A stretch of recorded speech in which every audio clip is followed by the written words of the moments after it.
Your Chiefs Kingdom weekend continues. You knew we would be here for Training Camp Live, brought to you by the incredible people at Community America Credit Union. Mitch Holthus with you, the voice of the Chiefs, along with Chiefs reporter Matt McMullen. Matt, this has been a great weekend thus far. I don't know about you, but going into the stadium yesterday, even with 2,000 fans, it was almost therapeutic for me, and just there was an energy there throughout the whole day. Yeah, how much fun was that, just being back at Arrowhead for the first time in so long? Really, to me, it was two things. First, for these young players, they had a chance to go out on the Arrowhead grass for the first time. I mean, these guys have been dreaming about that their whole life. They're finally out there at Arrowhead. Then secondly, it was also great practice for everybody. I mean, the players, they got to see what the protocols were like on the field, the coaches as well, and also the event staff and the fans. Everyone gets to understand how this is going to work going into the season. So, great day at Arrowhead. A lot of fun out there for sure. If you didn't think it was fun, and we're going to get into that's one of our 5 observations later in the show, but just look at the social media of all of our social media platforms and watch the video of Patrick Mahomes. I said it was his inner 10-year-old, which is really one of his secrets. The kid's like 10 years old every day, but you could just, for all the guys to get out there and do that, and for Pat especially, it meant something. It was a good practice for sure, but it was also some backyard football, which we love about this team. I mean, the hook and ladder at the end of practice with Travis Kelce and Patrick Mahomes, then Patrick chucks the ball into the stands like 100 feet in the air. You love that stuff. That's why you love this team so much, and you're right, we'll talk about it later, but awesome experience all around over at Arrowhead. It was put in perspective for me. We did a closed circuit broadcast, kind of a trial run with our new broadcast team, but I put on the headsets, and the engineers said, you put on those headsets here, it was Lamar Hunt's team has won Lamar Hunt's trophy in Lamar Hunt Stadium, and that kind of put it in perspective. I don't know if you felt that way, Matt, but it was like taking you back to that moment and then springing you into 2020. I will never forget being on the field after the AFC Championship game and the confetti falling and just everything happening. It was unbelievable, and it's been so long since then. This has been a weird offseason for so many reasons, and to finally be back there, obviously kind of a weird situation, different setting, only 2,000 fans there, but just being back there was, like you said, therapeutic. It's why we do this. There was a vibe, though, yesterday, and the guys just coming off the field now, completing this practice. And it leads me to this question to you, Matt, because with no preseason games this year, it seems strange, but there is a dynamic that still exists, and that is yesterday with that vibe we talked about, being at Arrowhead, different surroundings in front of some fans. Now you go back to this. And during the preseason, especially that first preseason game, you have that feeling, and then you have to go back to St. Joe and grind away. What about coming back here today, being in pads, after kind of drifting away from it a bit? Well, it's tough. So we're in a stretch right now of 5 padded practices in 6 days. Yesterday, being at Arrowhead, it wasn't just a different experience being over there. It was also a 10-10-10 practice. It was a lighter practice, no pads. It's not being taken quite as seriously as a padded practice would in a sense. So now the next day you're back out here, you're getting hit. I mean, you're playing real football again, and you wonder how will guys respond. Will they still be thinking about the previous day? And the beauty of this team is I didn't see that at all. I mean, the focus was sharp. Really great practice all around. I mean, Rashad Fenton made some great plays. DeMarcus Robinson, McCole Hardman both had great days. And L'Jarius Sneed, a leaping interception on a deep ball. Some guys looked really good today. And then, you know, maybe if you worry about the last day carrying over into this practice, I didn't see any of that out there today. No, that Sneed interception was particularly impressive because it was against Jody Fortson, who's 6'6", and he can extend, and it was a jump ball situation. It gave us an idea of L'Jarius Sneed's his ability with vertical jump. We talked about it when he was drafted, and then his ball skills. I think that's something that we can continue to watch, but that was an encouraging play. Absolutely. With these young players, you just want to see reps. You want to see them do things, and you're right, L'Jarius Sneed, we know he has the speed. It was the 4th fastest time at the combine in terms of the 40-yard dash, but he has those ball skills. I mean, 4 interceptions in college, 3 pick sixes. The guy gets after the ball, and we saw it here today. We got a great show lined up for you on this Sunday. We're going to hear from Coach Reid very shortly, because the encouraging thing to me was who's coming back, because this thing was there's fewer and fewer guys on the injured list, which is a good sign. We'll hear Coach address that and then coming back after that Saturday yesterday. we will hear from the Super Bowl 54 MVP quarterback. That is enough to hang around. We will also look at our tight ends as our focus group today and look at the incredible Travis Kelce. He's going to other levels. Then I'm really excited. We're going to get a one-on-one exclusive interview with Juan Thornhill. And really interested in talking to him because I really haven't had a chance to talk to him since he's been back from his rehab. Sure. I mean, this kid is the guy I'm probably most excited about coming into this season because we saw how good he was last year. Pro Football Focus, all rookie team, the best young defenders in all of football last season, has some bad luck, gets hurt in week 17, and you wonder how will he attack that mentally? I mean, tearing your ACL isn't easy, especially on a young player, and all he does is 8 months later he comes back, and it's a process here, but he's back on the field in a limited capacity. All right. Let's pick up Andy Reid. It was good. Did a little work in 7-on-7, which was good. And really there not much happened today as far as the injury list goes. So we worked out well on the injury side. Good work today. Proud of the guys. They had a long day and pushed through themselves, pushed through it and made sure they kept themselves motivated and rolling. Add a little bit of heat today to it. So that was another part of it. Listen, it was great to get back in our stadium and have our fans there. I've heard the guys fed off of the energy, which was great. I've heard the things about the mass and so on. So actually, when I looked up there, I mentioned to one of the guys that everybody had their mask on. It was kind of an unusual looking thing. But I guess somebody said that they had removed them, but we're all working on it. So it's important. I know with our fans, we got the best fans, National Football League, that they continue to work to keep their masks on if they did take them off. And just like we're doing with the players in meetings and anytime they're off the practice field, they've got the masks on. So good examples to all our fans know that everybody's watching and we're the example. And we take a lot of pride in that with our fans and our football team. So, but again, great to be in there. Our stadium's op crew, they were phenomenal in setting everything up. I mean, from the cones, we did exactly like game day, to the headsets, to the pads there for the coaches. And it was just Mark Donovan and his crew, just my hat goes off to them. They really staged it like it was a game. We'll do this again this next Saturday and add some more people in there. And again, the protocol ends up being important for all of us, and we'll keep working on that. But again, time's yours on this. Let's go to Herbie. Go ahead, Herbie. Hey, Coach. You had a pretty tight relationship with a lot of your former assistants. 2 nights ago, Washington head coach Ron Rivera announced that he has cancer. I'm curious what was your reaction when you heard the news, and have you had an opportunity to offer him words of encouragement? Well, I did. Ron lost a brother to cancer, and so this is something that he dealt with. He watched his brother with it, and he understands the importance of getting it taken care of, and he'll attack it. I mean, he's a linebacker, right? And once a linebacker, always a linebacker. So he's got that grit and toughness, and he'll need that as he goes forward. But he's in the right frame of mind. He's a positive guy, and he's staying positive with this. So. But at the same time, he knows he's got to bear down on it, and that's what he'll do. Let's go to Adam Teicher. Go ahead, Adam. Hey, Andy, I just wanted to ask you about the camp this year, and with all the differences in this year, does this feel like camp to you? And if so, why? And if not, why not? Well, initially, Adam, it didn't because we were here, and it was just an unusual situation. But after today, I think if you ask the guys if it felt like camp, they'd probably tell you, yeah. I mean, all that other stuff kind of wore off, and about a week ago, and the guys were in the grind of it, and no more of a grind than they had today. And I was proud of them for battling through it. Let's go to Pete Sweeney. Go ahead, Pete. Morning, Coach. Was wondering about Darrell Williams and how you've liked how he's come back from the injury. And secondly, is there a certain aspect of his built-in relationship with Clyde that can maybe make these guys an effective 1-2 punch?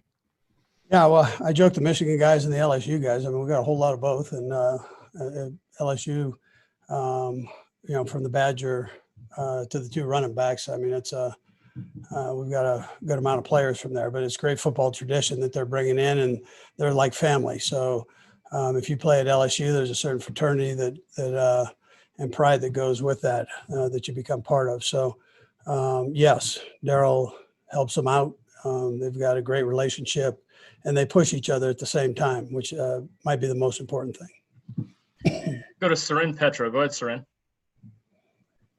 Coach, there's apparently a wave of positive tests that went through the NFL from one testing center. I'm assuming obviously was that you guys were practicing. That's not the center you guys use, but do you have any input as to, which centers you do use, and do you have a protocol if something like that would happen, as far as okay, we immediately shut down practice, we delay practice? Is there something set for you guys if something like that did occur? Yeah, so you're always in direct communication with the league on positive tests, and there's a protocol that's set up. So we just follow that. Rick Burkholder, we have full trust in doing that, along with Dr. Monaco, and so Rick has been on endless calls with the league. Things happen, so I think we all know that. And listen, this isn't the perfect situation, but everybody's working through it. And, if it ends up that it shuts down the practice, you shut it down, you make sure you get it taken care of, then you ramp it back up and get going again. So it's a like I said, it's a unique year, and we're all aware of it. We trust the protocol. We understand there are going to be some mistakes potentially with the testing. These people are busting their tail for us at all the different units that are reading these tests and giving us the outcome to it. And sometimes things happen. So, but that's what it is. And we roll. Let's go to Nate Taylor. Go ahead, Nate. Hey, Andy. Hey, Nate. Just impressed you so far about Demarcus Robinson's camp, and how much does continuity help you or give you the flexibility to add new concepts to really go to see how much the guys can really increase in terms of their workload? Yeah, well, that receiver corps, close group, they challenge each other, but they're very good friends on top of that. I'm a big fan of Demarcus Robinson. I've said that before. Demarcus could be a starter anywhere in the National Football League, and that's the way we look at him. So he's in the rotation, and they go. We try to keep ourselves in a position where we potentially can throw fastballs at you and, with a rotation, and we're lucky enough to have the guys right now to be able to do that. So that's how we go. But I think everybody's got the utmost respect for D-Rob. He knows every position. He knows it from every personnel group, and the quarterback, most of all, has trust in him, which becomes probably the most important thing. We've got time for a couple more guys. Let's go Darren and then Harold. Go ahead, Darren. Coach, good morning to you. How you doing? My question for you is, your work ethic. Most of your starters returning and are returning, and of course you drafted Clyde. What does Andy Reid at 2, 3 o'clock in the morning when you're either at home or when you're in the office? How do you come up with new plays or design new plays that we haven't seen yet? Or do you kind of go back to plays that you did in the Super Bowl 40s and 50s and put your remix on it? Yeah, so I don't think any of the coaches really turn it off. I love doing what I'm doing. So whatever time I get up and I go, and I'm excited to have the opportunity to do it. And I guess when I'm not excited, that's probably when I get out. So if they don't kick me out before that. So that's kind of how I roll with it. But I'm blessed to have the guys around me that I do coaching wise, with starting with Eric Bieniemy and Greg Lewis and Mike Kafka, Joe Blameyer, and Tom Mel, Corey Matei. I mean, all these guys. The thing that gets neglected is the creativity in the run game that we have with Corey and Andy Heck working this thing. I mean, it's phenomenal. Then and you put Dylan in the mix here, working guys out of the backfield, being able to come up with new things there. And I mean, everybody has an input, and it's unique that way. And so I'm just happy to be a part of that. And the energy is great, and I like that. I like creativity, and I like energy, and you put those two together, normally you can come up with some pretty good stuff. Let's go to Harold for the last one. Go ahead, Harold. Hey, Andy. I caught a moment with you and Patrick earlier today. You spent almost a good minute just talking to each other while he was stretching. I'm just curious, when it comes to you and Patrick, with a guy like Mahomes, who's just so immersed into everything and growing each and every day, how do you teach a player that wants to grow each and every day and just try to fill his brain up, because you know his brain seems to be endless with the capacity of learning more about football? And then my other question is just simply with veterans for backups, how fortunate are you guys to have those type of veteran experiences like DeMarcus and a couple of those guys as backups? Yeah, well, we'll need all the backups. I mean, you know that, how the season goes, long season, and everybody plays.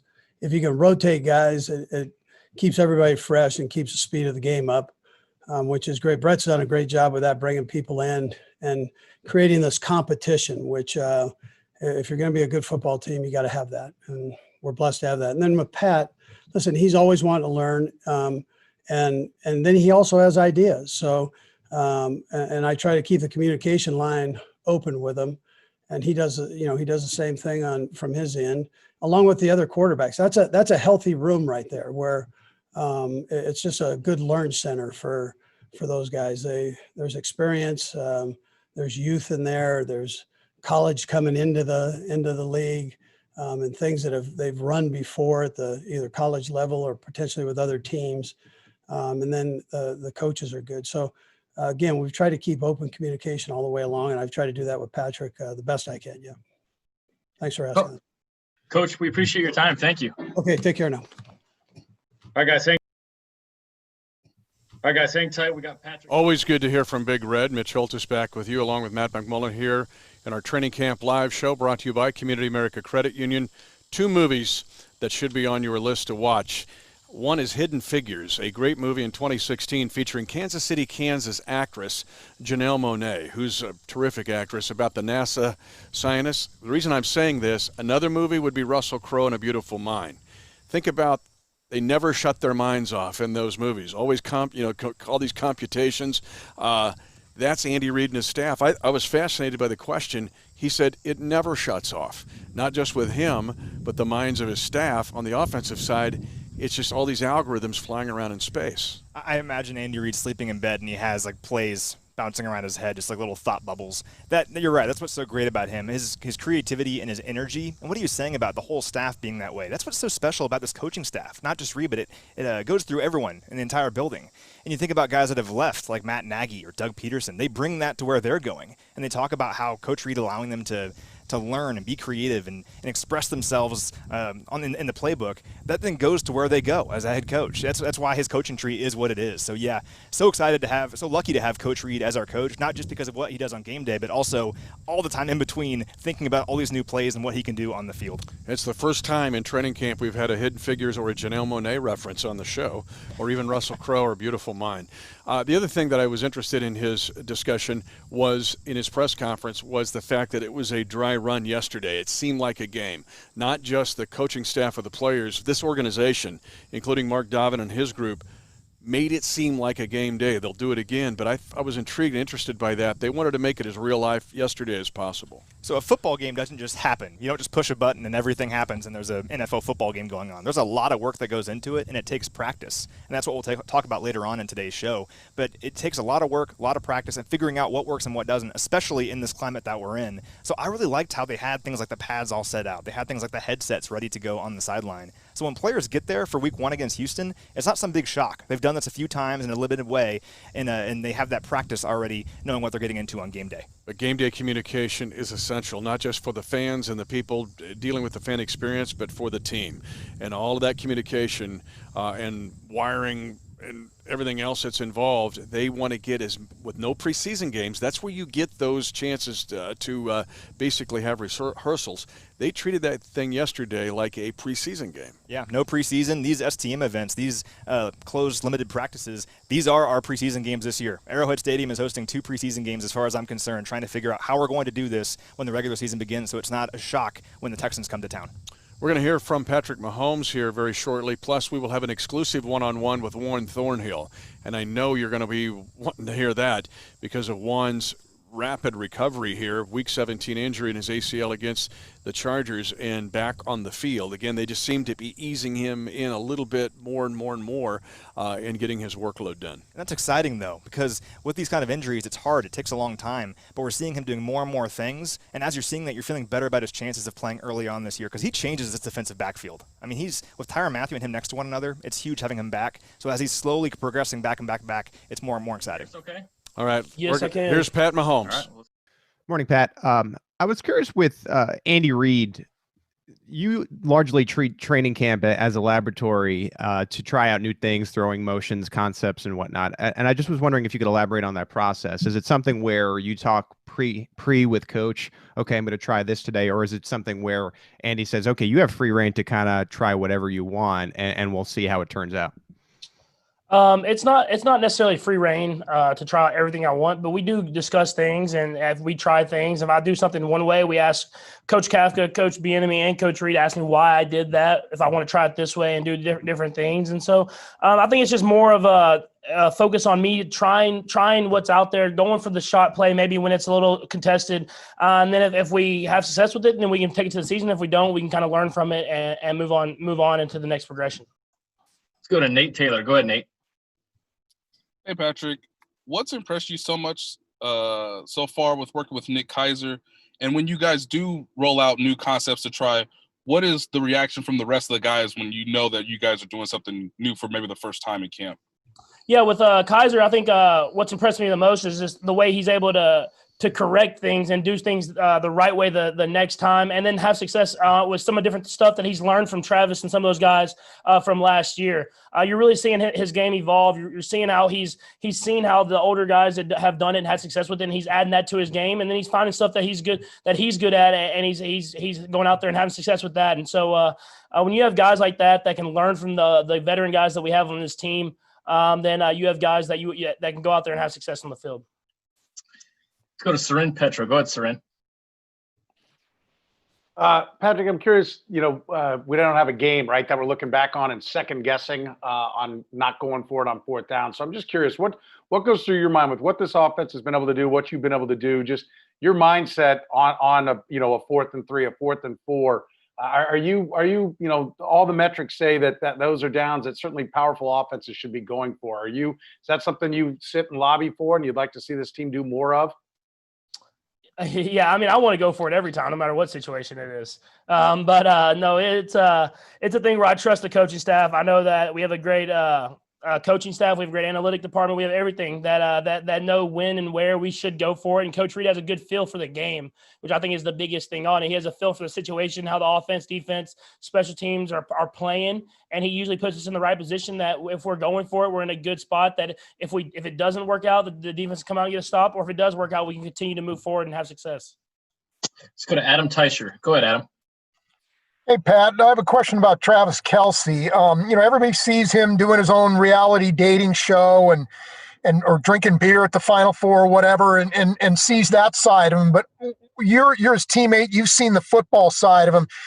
Tell me a story or two that sort of illustrates maybe how serious he is about football and how important this is to him.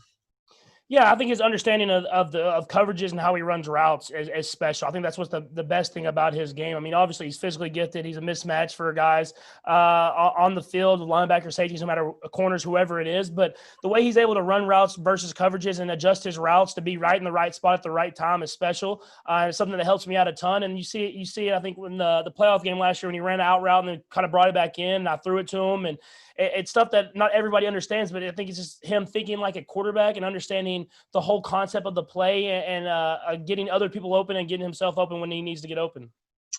Let's go to Steve Walls. Go ahead, Steve. Hey, what's up, Patrick? How you doing? Hey, we'll be talking to D-Rob today, and I'd like to know from you, what exactly does he bring to this offense? And also, he probably could have signed with, any other team in the offseason, right? But he chose to come back with you guys. A lot of times from the outside looking in, people don't exactly understand how much of a tight-knit group friendship that you have away from the stadium. How much did you guys talk this offseason, and did you have to convince him to come back at all? Yeah, I think the like you said, it's a great friendship, and the receiving room, the quarterbacks, the whole offense. And so it wasn't that I tried to convince him to stay. I mean, he made that decision. He wanted to be a part of this. He wanted to be a part of this team. But I think it was more of me wanting him to do what's best for him and his family. And I think he thought what's best for him was being here with us, being a part of this culture, being a part of this team and this community. And like you said, I mean, he's a guy that can be a number one receiver in several different places. And he understands his role in this offense. When he gets in, you see he makes plays when his opportunity is called. And it's nice to have a guy that's on the same page as me. If you see all those scrambles, all those different stuff, he's always on the same page as I am. And he's someone that works extremely hard. He blocks for other guys, and he's someone that's a special player in that room that I'm glad it's on our team. Let's go to Darren Smith. Go ahead, Darren. Hey, Patrick, I got a couple of questions for you. One, I know that you believe in Andy's play calling, your abilities, your teammates, and the defense. That said, this is a serious question. Can you credibly convince me why, if you all are hitting on all cylinders, why you all can't finish the job that the Patriots didn't in 2007 to go 19-0? Yeah, I mean, it's in theory. I mean, you feel like you can. I mean, every single year, you feel like you can win every single game. I think it comes down to how you deal with adversity throughout games and throughout the season. I think that's the biggest thing of trying to go 19-0 and trying to do those special things and be a team that the first team to ever go undefeated for 19 games and win all that. But it's more than just play calling and players. It's about a team and the culture that you have and how every single week, every single day, every single opportunity you accept that challenge. And I feel like that's where it gets lost at. I mean, our goal is to take it one game at a time, one day at a time, one play at a time. And we're going to try to do that every single day and hopefully put ourselves in chances to win every single opportunity that we get. Looks like we've got three more. Let's go Harold, Sam, and then Seren to finish it. Go ahead, Harold. Hey, Patrick. Hope you're doing well, man. When it comes to, I got the shot of you and Andy Reid kind of talking for like a good solid minute and a half during stretch. And I just want to know, what is it like to have those conversations with Andy every day, what you guys get into, and how has he let you grow and evolve, not just on the field, but, kind of off the field as a man and everything, especially in this different offseason that we've had. And I also want to ask you about, obviously, it would have been the birthday of Kobe Bryant, just kind of, I know you went through it during the Super Bowl, but knowing that was still this year, amazingly, and then just what you kind of learned from him about competition, along with, Michael Jordan, since you saw The Last Dance.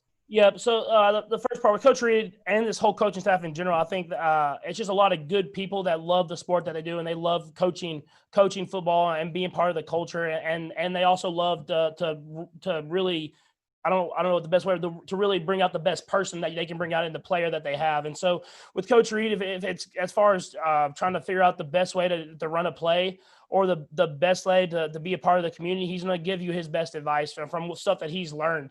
And I think when you have someone that you trust that is going to do that for not only just the betterment of themselves, but the betterment of the people that they're talking to, then you can trust that their words mean more and that they are in the best interest of you.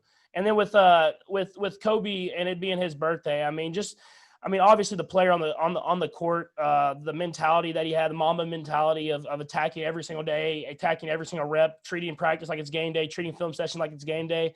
But also you saw after his career, the way he treated his family and the way he brought up everyone around him.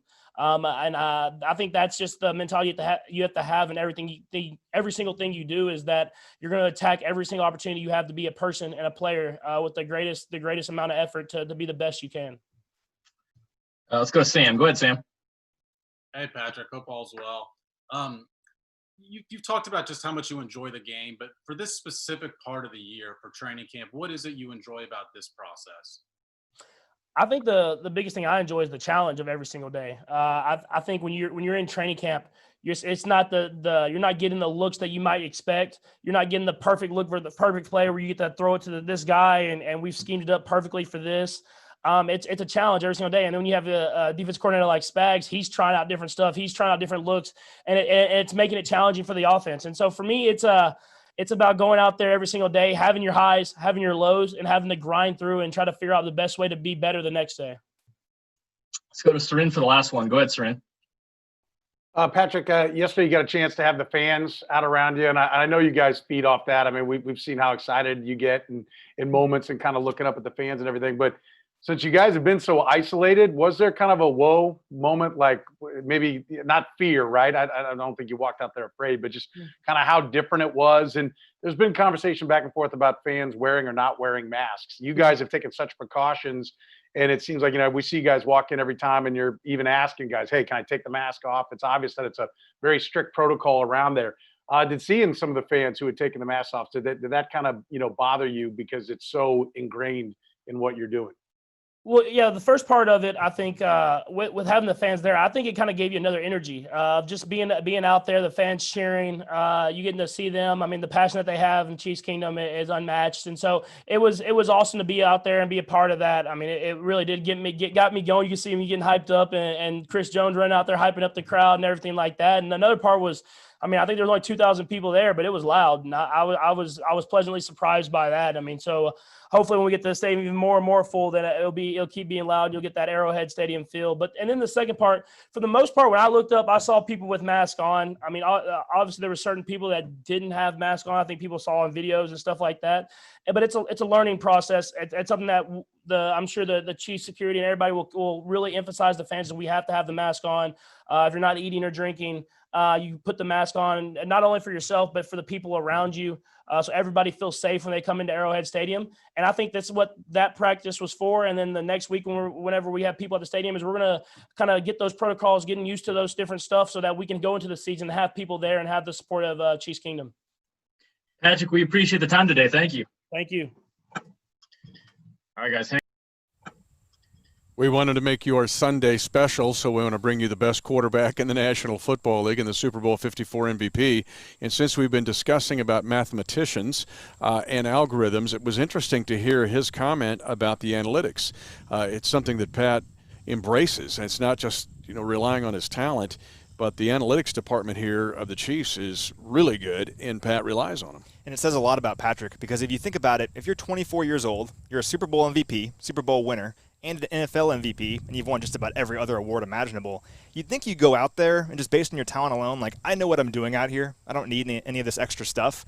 But he's the opposite. All he is a sponge trying to absorb new information every single day. So to think how much better he can get absorbing those new things is super exciting. It's a really good point, and he was that way from the first day he walked into the facility. He didn't think he had it all figured out, and he still doesn't. That's why that and channeling his inner 10-year-old, I put out on Twitter, dude, just 10 years old every day, man. He's with his buddies.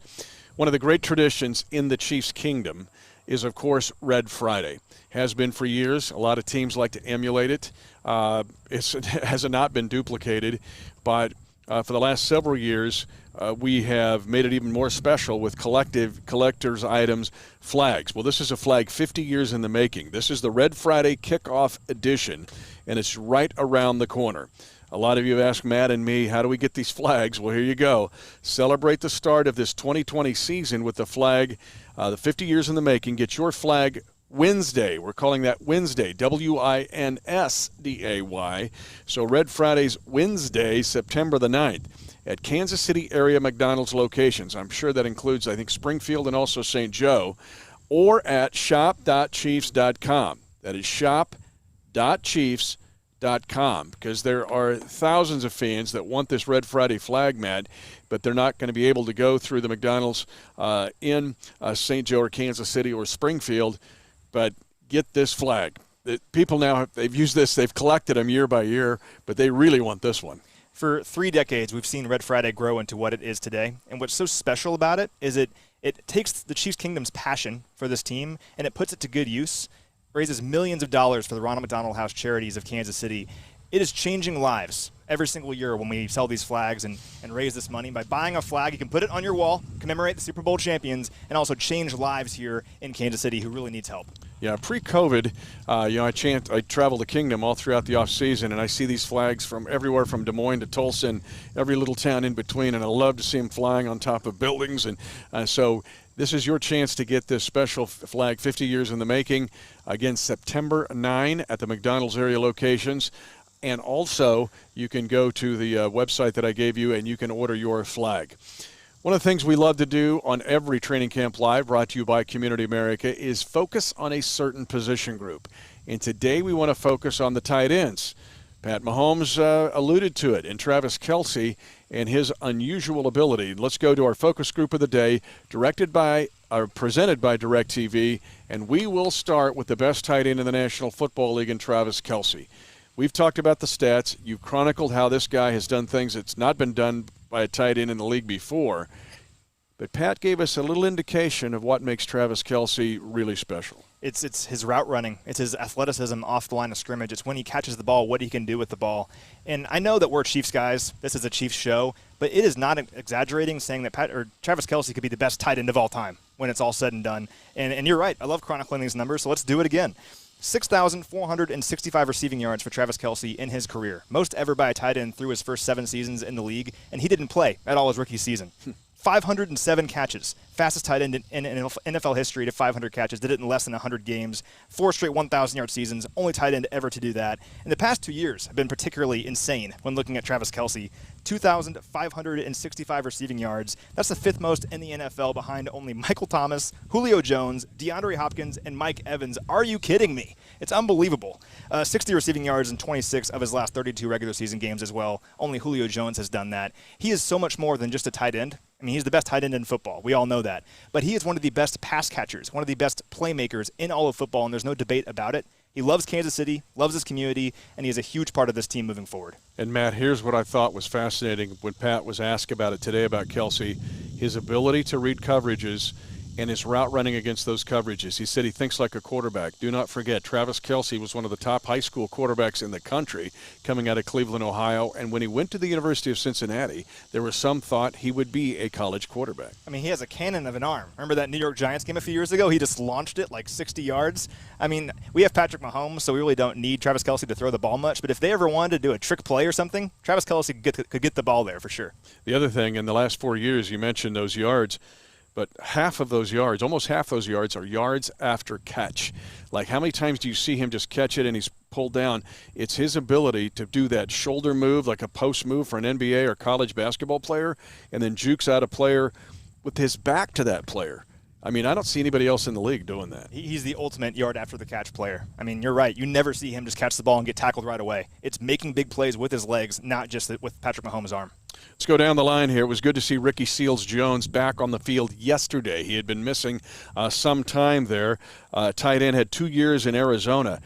The thing that gets my attention about Ricky Seals-Jones, Matt, 60 catches, 8 touchdowns. So he's getting a touchdown about every 6th or 7th touch. Making the most out of those catches. What excites me about Ricky Seals-Jones is he could bring a real athletic element to that second tight end spot. Remember, he was a wide receiver in college at Texas A&M before switching over to tight end in the pros. Almost 400 yards receiving 2 years ago in Arizona. Played for the Cleveland Browns last year. Didn't have a ton of opportunities, but 8 of his 14 catches went for double-digit yardage. So he made the most of it. Had a 59-yard catch last season as well. This dude can play, and seeing him back out on the field is really exciting. How can he bring an athletic, dynamic element to this offense that there's already so many great playmakers? If your second tight end can run down the field and be a vertical threat, that's super exciting for this offense. And Andy loves to run a lot of 2 tight ends, sometimes 3 tight end sets. We've seen it with Demetrius Harris in years past, last year with Blake Bell, Ricky Seals-Jones here now. A third guy, and Andy Reid was asked in the news conference about this player, and we've watched him get about 7,000 reps in this camp so far. It's Nick Keiser, who played Division II football, albeit at an outstanding Division II school at Grand Valley State. But Andy talked about Keiser, and Pat talked about Keiser just kind of developing and then the system. We talk a lot about making the most of opportunities out here. Well, Nick Keiser has done that over the last year he's been with the Chiefs. I looked back at it. One of Pro Football Focus's highest graded players in the preseason last year for the Chiefs. So did some nice things there. Then he's been around on the practice squad, been around this offense, been around the system, and he's absorbed it. And now he's applying it out on the field, getting a lot of reps. Great camp so far for him. There were some flashes last year from our next tight end, Deion Yelder. The big play against Detroit, a 24-yarder. He gets isolated on the right boundary. And then in the playoffs, he had a catch. For Deion Yelder, you look at his size and you look at his ability, and you could see how he could fit into an Andy Reid offense as a second or third tight end. And Deion has been hurt throughout training camp so far, so we need to see him get out in the field to show us that. But you're right. I mean, the big catch against the Lions last year, played in 9 games, didn't get a lot of snaps, but did some things when he was in the game. In the preseason last year, 4 grabs for 63 yards and a touchdown, kind of used that size. We could see what the Chiefs coaching staff loves about this kid. So my hope is Deion could rehab that groin injury, get back on the field, get some reps and show us what he can do. Again, very shortly, we'll have a one-on-one exclusive interview with Juan Thornhill. You don't want to miss that. There's a fifth tight end in this group. He was added after camp started, but when I went back and looked at my Super Bowl boards, I looked at the tight end group of the San Francisco 49ers, and there he was, Daniel Helm out of Duke. He was not active for the 49ers throughout the season, but they kept him on the 53, and now here he is in this camp. But it tells you something when San Francisco kept him on their 53-man roster last year. Yeah, they saw something in him, and now the Chiefs see something in him. He's kind of been thrown in the metaphorical fire here. I mean, being in the middle of camp, it's tough. But he's getting reps. He has good size, good young player, making the most of what he can do. That's all you can ask when there's an uphill battle for a player like this joining you mid-camp. All you can do is make the most of your opportunities, and so far, it seems like he's doing that. Again, these tight ends are asked to do a lot. You need to be a great blocker. You have to block in space because this team likes to run screens all over the field. And if you're a tight end and blocking in this scheme, you've got to block in space. It's just not being an inline blocker sitting on a tackle's shoulder. And so that requires a lot more than just being able to run and catch passes. But Kelce brings all of that to this room. And then hopefully you could see Ricky Seals-Jones and the other guys developing into the roles they need to have. Because the tight end position has changed so much over the last couple of years, you're right. We think of it just as a wide receiver out there, but there's so much more they have to do. It's blocking. It's so many different things. And so far, Tom Melvin with his group, they're looking really good. Another thing we like to do in our Training Camp Live show is give you our 5 observations from this practice and also the practice throughout the weekend. Again, we're waiting on Juan Thornhill. We might interrupt these if Juan is ready to go. But again, we're excited about Juan being back on the field. And we're getting ready to have one, I guess, very closely. But let's go to our 5 observations presented by Community America Credit Union. And the first is the Arrowhead experience. I think yesterday overall was an incredible success from the team standpoint, from the organization standpoint, the fan standpoint. We've already kind of touched on it, but there was an energy in that place, even with 2,000 fans. Definitely. We talked about this earlier, but it was really important for 3 reasons, in my opinion. First, for the players. For these new guys, these rookies, these UDFAs, they've been wanting to run out on an NFL stadium their entire lives, and they haven't had a chance to do that yet. No preseason, obviously. They finally got to do it yesterday. Even though there was only 2,000 fans there, it still brought an energy. I mean, those 2,000 fans made it feel like it was 40,000. They were excited. And the players could feel that, and they fed off of that. That was really important. Also, a dress rehearsal for the players and the coaches. Coach Reid talked about this. It was important to have the headsets, the pads, everything. You know what's going on. And lastly, just for the fans and for the event staff, knowing what's going to happen here for the season opener, getting some practice in there first. That's one of the 5 observations, 1 and 5 from Pat Mahomes. But let's think now 2 and 2, because we are fired up to have this discussion. Because with us now is number 22 in your Chiefs Kingdom program, Juan Thornhill. Juan, I cannot tell you how awesome it is to have this chance to talk to you. I have missed you, my friend, and what it's just to get back to this point. Matt and I were talking about this during practice, but I remember after the Super Bowl talking to you, and you were so excited, and yet you knew I've got to get back as quick as I can. What about your effort to get back, but yet being prudent and doing it in the right way? Me just sitting there watching the Super Bowl, just like it just gave me that a little bit more motivation to get back faster, just like because I just want to get back out there and be able to get to the Super Bowl and actually play in it. So you know that our end goal is to get to the Super Bowl, but me personally, I just been working like very slowly each and every day just to get back, trying to stay positive throughout this whole process, try to get my leg as strong as possible, but I feel like I'm definitely getting there, and I'm starting to feel like myself a little bit more. And Juan, I think it's important to recognize that this team isn't in a position to go after a Super Bowl if it wasn't for you and what you did during the regular season. So you were just as much a part of that team as anyone. But I want to ask you, you mentioned your positive attitude. You talked a few days ago about how Tyrann Mathieu was a big part of teaching you that. Here's a guy that's been through ACL tears before, plays your position. How important was it having Tyrann around to show you how to handle this mentally? Tyrann is just a good leader in general, like on and off the field. Just being able to talk to him just because he's been through 2 of them. He knows the pain. He knows like how it is mentally. He was a great guy to talk to because like he's been through it twice, and he was telling me like the main thing is just to stay positive, like I said the other day. And I mean, with that, like I just stay positive throughout the whole process, trying to stay on the upside and not get down on myself. Because Julie and Rick, they were always telling me like you're gonna have your good days and your bad days, and I had a lot of bad days. Like I was trying to fight through it and everything, but I definitely feel like I'm moving uphill now. Well, I'm going to ask you about that. One thing is to rehab out an ACL injury in Week 17 for any NFL player, but you do it in the midst of a COVID pandemic. And I was hoping to talk to you throughout the whole summertime, but what was it like, and what has it taken for you and the people around you to get you to even this point, to be on this field today doing some work? There were some times where I couldn't even come into the facility, so I had to stay at home, and I had some equipment. I would talk to Julie, and she'll send me a bunch of workouts, and I just had to stay locked in, because some guys, if you're at home, you don't tend to do your workouts. So I was like, I'll have like a stair, and I'll do some work on my stairs. Like, it was just like you had to be like fully committed to this whole process and have like those in your corner that's going to push you through it as well, because without Julie and Rick, I definitely wouldn't be where I am today. So we've talked a lot about your injury. I want to talk about you, the football player. You had just a great season last year. You were a PFF All-Rookie team member, one of the best young defenders in all of the NFL. Now that you're coming into your second season, where do you see your game going? What level do you want to take your game to this year?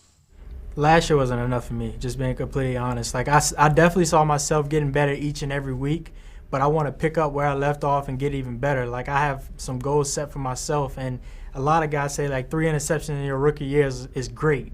I don't think that's enough. Like, I always want to better myself as a player and just a human being in general.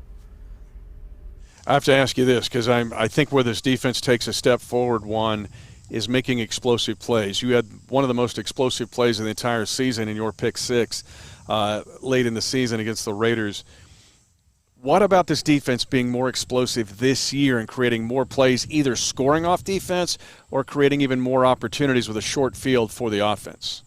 So with us last year, we was just trying to learn the defense a little bit, and it took us some time to get clicking a little bit. But once we came together, you could see our defense take off, and now we have pretty much everyone returning. Everyone knows the defense, so we're planning on starting fast instead of starting really slow. And with the front that we have this year, I feel like it will make us so much better in the secondary, because those guys are getting after the quarterback. The quarterback can't hold the ball long, which will create more turnovers for us, interceptions, pick sixes. So we definitely plan on getting a lot more pick sixes this year. So, Juan, you're still only in your second year here, but you're around guys in that DB room, guys like Tyron, guys like Dan Sorensen, real leaders on this team, and you're kind of absorbing that as a young player because you're in a really young DB group here in general. Are you kind of taking on some of those leadership qualities that you've learned from guys like Tyron and Dan, even early in your career here? Oh, yeah, definitely. We have some rookies here that's pretty much going through the same thing I went through with the coaches getting on them. They making those rookie mistakes, but I told them everything's going to get so much better. It's just because, like, you didn't even have OTAs or that rookie minicamp, so it's going to be a little bit harder for you. So I just basically was just talking to them, trying to, like, walk them through the whole process and tell them just to, like, calm down and relax. Everything will get so much better.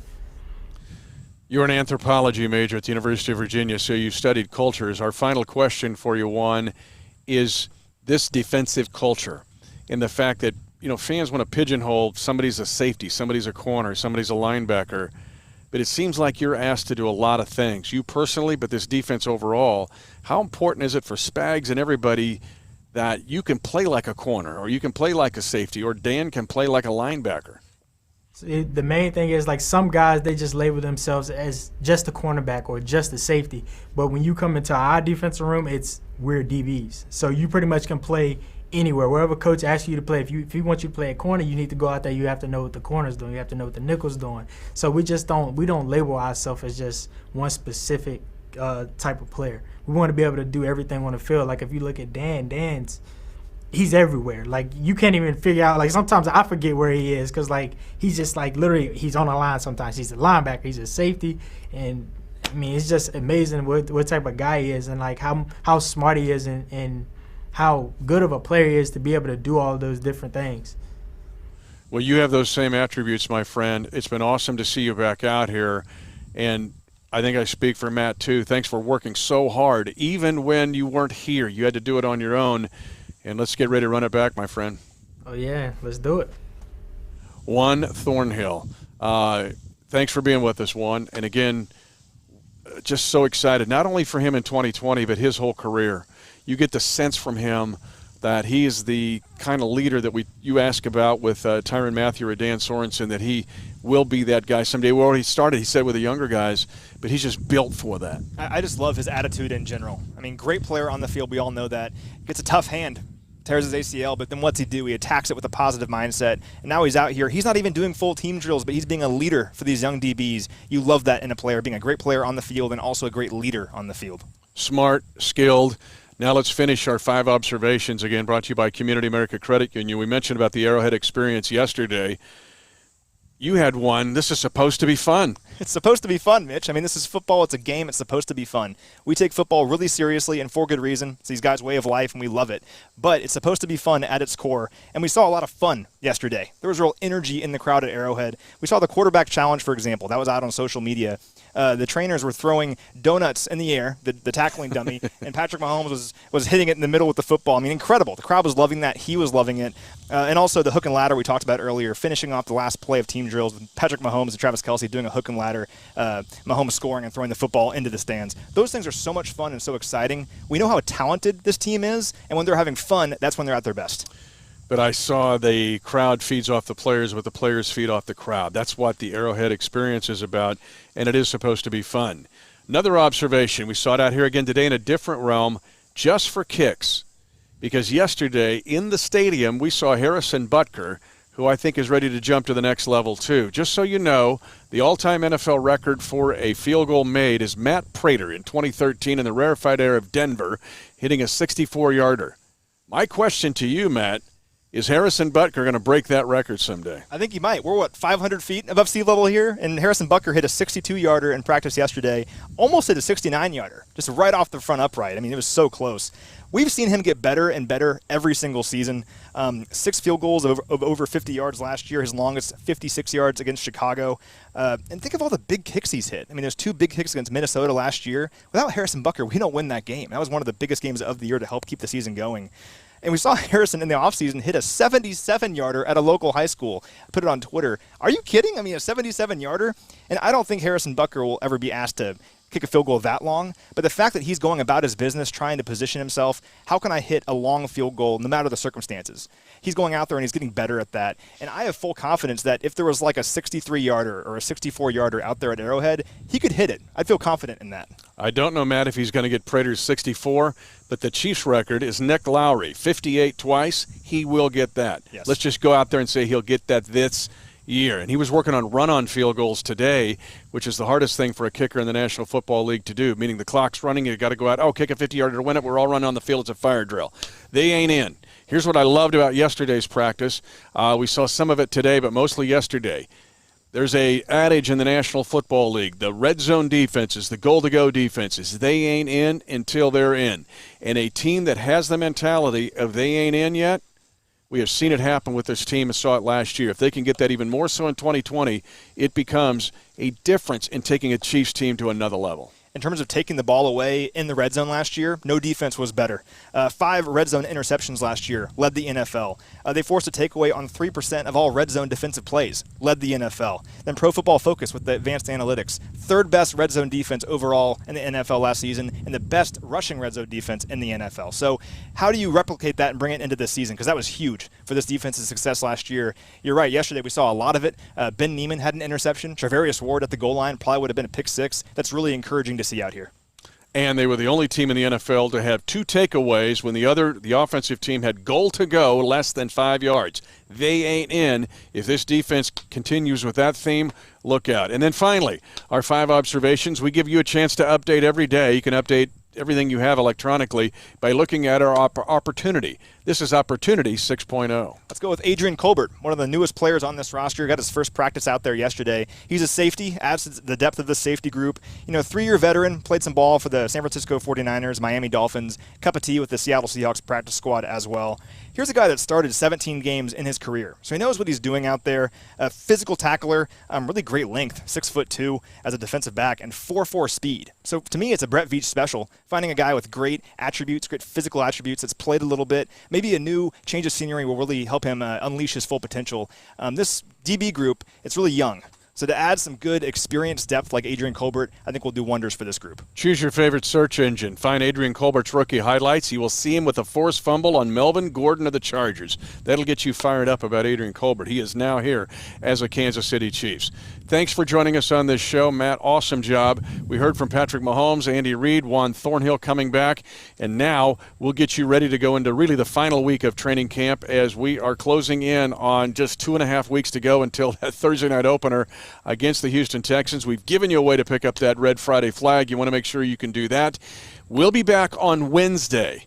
So join us again Wednesday morning from right here at the University of Kansas Training Complex for an edition of Training Camp Live. And thanks to the folks at Community America Credit Union. He's Matt McMullen. I'm Mitch Holthus, voice of the Chiefs. Get ready, Chiefs Kingdom, to run it back.